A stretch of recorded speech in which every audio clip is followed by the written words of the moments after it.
So No One Will Save You was written and directed by Brian Duffield, and it stars Caitlin Dever as this woman who is isolated from everyone in her life. She doesn't live with anyone. She's just lives alone in this house. And one night when she finds out that someone has broken into her house, it actually is not a person, but it's actually an alien, and it may be an alien invasion going on. And basically she tries to figure out what's going on, how to survive, and realizes there are bigger things happening in the world. So this is a movie that when I saw the trailer for it, I thought a few things. One, it looked really creepy, looked really intense. At the same time, I was thinking, why was this movie not released in theaters? Why is this movie being put on Hulu right away? And honestly, I was kind of surprised by that while watching the trailer. But I guess because it's also from 20th Century Studios, who also released Prey and did the same thing, I guess I'm not really that surprised. So, watching the movie, honestly, I thought it was solid for the most part. However, there were some things that I kind of don't like about it, but I'll get into those later.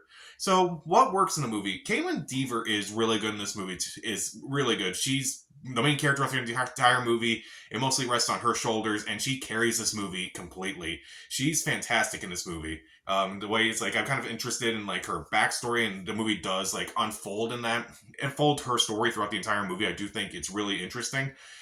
There is a lot of really good cinematography throughout this entire movie. I was like impressed. It's like that's a really cool shot. It's very unique. It's very interesting. It's like always kind of figure out like what you're actually looking at. It's like okay, that's very fascinating as well. I do like how this movie kind of also keeps changing. Like the movie, it kind of reminds me of like Barbarian from last year, where it's like kind of didn't know where that movie was gonna go, and I felt like No One Will Save You kind of is like the exact same way, where it's like it's very unpredictable. It just keeps changing with each act, and it's like just when you think it's gonna be like this, it actually kind of goes into another direction. And I do think like the mysteries in this movie are very interesting, and it kind of like I do like going back to movies where it's like okay, maybe I didn't catch this the first time, and then like by the end it's like okay, I finally get that. And so now when you see it a second time, it's like, okay, I kind of get this a lot more. And I think No One Will Save You definitely has those moments as well. The score is very interesting as well. The movie also doesn't really have a whole lot of dialogue, so it kind of emphasizes the score a lot more. So I think that is also really well done. And admittedly, it does have a very old school feel to it. Like it feels like it's like they kind of like don't really rely on technology too much. I mean, there are a couple shots where it's like, okay, that's a modern day technology. I would have taken that out completely. But it for the most part, it does feel like an old school, both an old school home invasion thriller, but at the same time an old school alien invasion movie. So it is very fascinating, and I do think there are a lot of interesting themes in this movie about like um, isolation, loneliness, forgiveness, like forgiving yourself, forgiving others, and I do think the movie does have a lot of interesting themes throughout. Also, I would just say this should have been in theaters. Like, why was like Fox released the Boogeyman in theaters, and I'm like, that was a Hulu movie in my opinion. But yet they're like, oh yeah, we'll just release Prey and No One Will Save You on Hulu. It's like that they should have done the opposite. I feel like it would have been a lot better. However, just because I think it should have been in theaters doesn't mean I think it would have played well. Because I feel like there's a lot of things in this movie that might not go well with a lot of modern audiences. Mainly, I do think by the end it's a little too ambiguous at times. Like, I don't mind movies that are ambiguous or anything, but I feel like the ending may have been a bit too much. I feel like it's like you're really going in this direction at the very end, especially like the very last scene. I'm like, oh, okay, just why?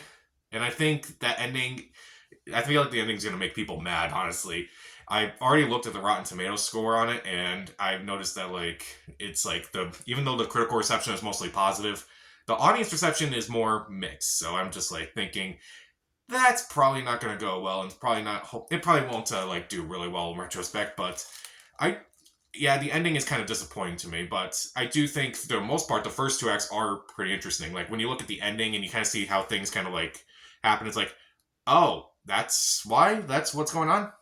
Okay, you had it solid for the first two acts, but I do think this is a little more interesting than which I kind of said about It Lives Inside, but I feel like this movie is a little bit more interesting than It Lives Inside. Admittedly, too, I also don't like the alien design of this movie. In the movie, it's like it feels like they were just like the aliens from Signs. Like they looked exactly like the aliens from Signs. Basically, I've heard people say this is basically just the last 10 minutes of Signs, but for the entirety of the movie. And I'm like, I don't know if I would say that, but the fact that they kind of steal the alien design from Signs is definitely telling. It's definitely very inspired by that movie. And also, the movie is getting a lot of notoriety because it has very little dialogue in the movie, and I do think that is an interesting choice. Honestly, at times it kind of felt like a distraction. Whereas, like, you know, I've definitely watched movies where it's like, okay, this is made to look like one take, but you're still invested in the movie and kind of forget about that. Here, it just felt like because they weren't saying too much, it kind of was annoying. It's like, why aren't they saying anything? But again, kind of like what I said, the mysteries of this movie kind of like play into the movie, especially by the end when you kind of realize why things are happening and such. It does work out overall, but it's definitely distracting. Also, because this is on a streaming service, you can have the dialogue and such. You can have closed captioning and all that on your TV. And when you hear people in the background say words that is on the closed captioning, it just kind of makes things out of place, especially in a movie like this, where it's like they're trying hard not to have a whole lot of dialogue. Only one line of dialogue is like actually present throughout the entire movie. But you can definitely hear other people say things in the background, and that's kind of distracting. So even though Caitlin Deaver's really good, the production values are really good, and I do think it is very unpredictable, and everything about it is interesting, and the score is really good, and does have like that old school vibe to it, and the themes are interesting. I feel like there's some things that aren't really that great. The ending is a bit not so great in my opinion. It's a little too ambiguous.